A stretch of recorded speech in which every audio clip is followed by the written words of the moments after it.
I open the door and the 3 cops are there, and they do not look friendly, all right? No smiles, nothing like that. And I like them because right away they're quite honest. And the lead cop, pretty young, around 30, 27, he says to me, has this guy been staying here with you? Monk, whatever. And I said, yeah, but he doesn't live here anymore. And he said, that's illegal. See, so he was giving me his first salve, right? He'd been sent out here with a couple other guys to scare me, basically, right? The first thing he tells me is what you are doing is illegal. And this didn't faze me much. I was expecting, I don't know what, but I knew it was just an opening shot, so I just took it easily and so really well. I said, I'll have to stop doing it, right? Something like that. And then when I didn't fluster, he said, anyway, we're going to let that drop. Which is very interesting, right? He had to say that. Those were his instructions to come out here and tell me I was in an illegal situation, right? Right off the bat, to get me on the defensive. And of course, it didn't work. So he said, okay, we're going to drop that, which is to say, of course, that's not really why I came. I love in France, people say the opposite of what they mean and so on. It's like a puzzle. You have to figure it out.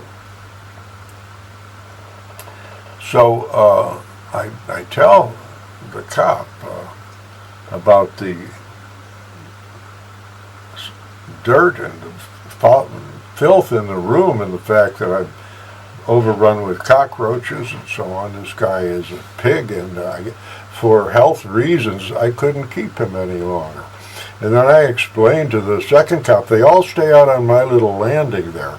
They don't come in.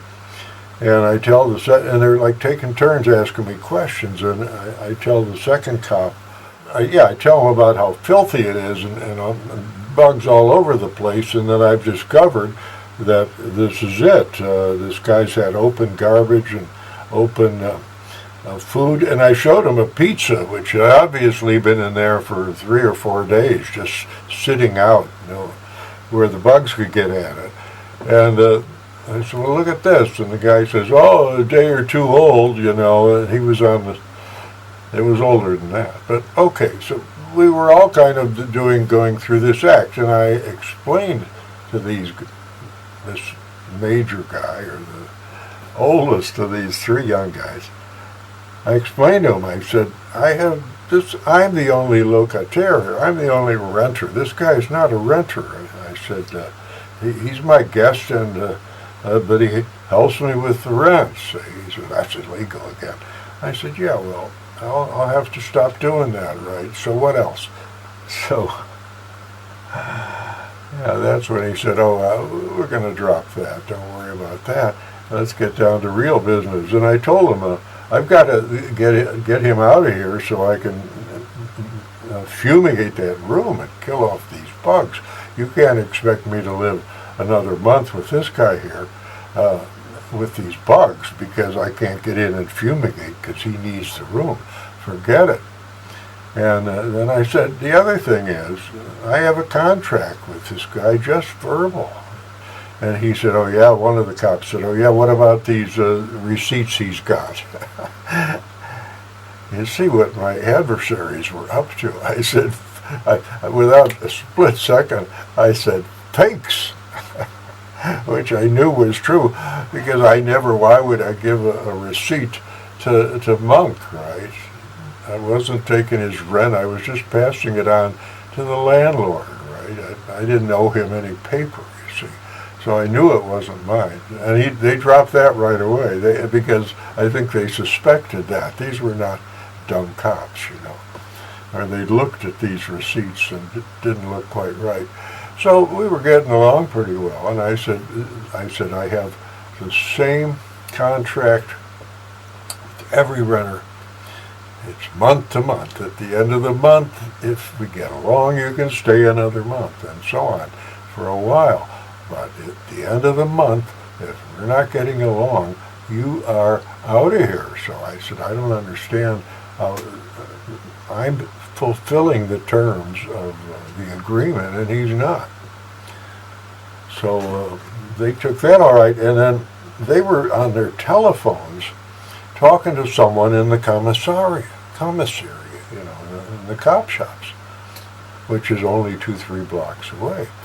And then I noticed that the guys down on the bottom of the stairs who were down there with Eddie and the monk, I noticed they're on their phone too. So this is like a trial. I'm on trial, you see. You don't send out, you got 5 guys out here for a little complaint, all right? So what this means is I'm on trial, see.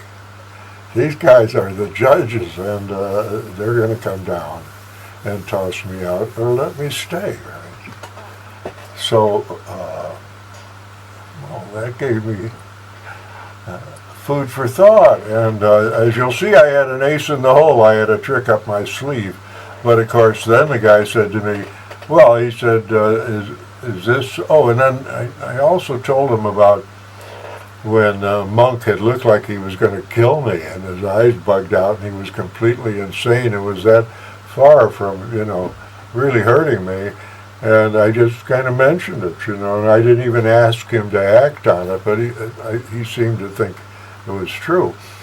And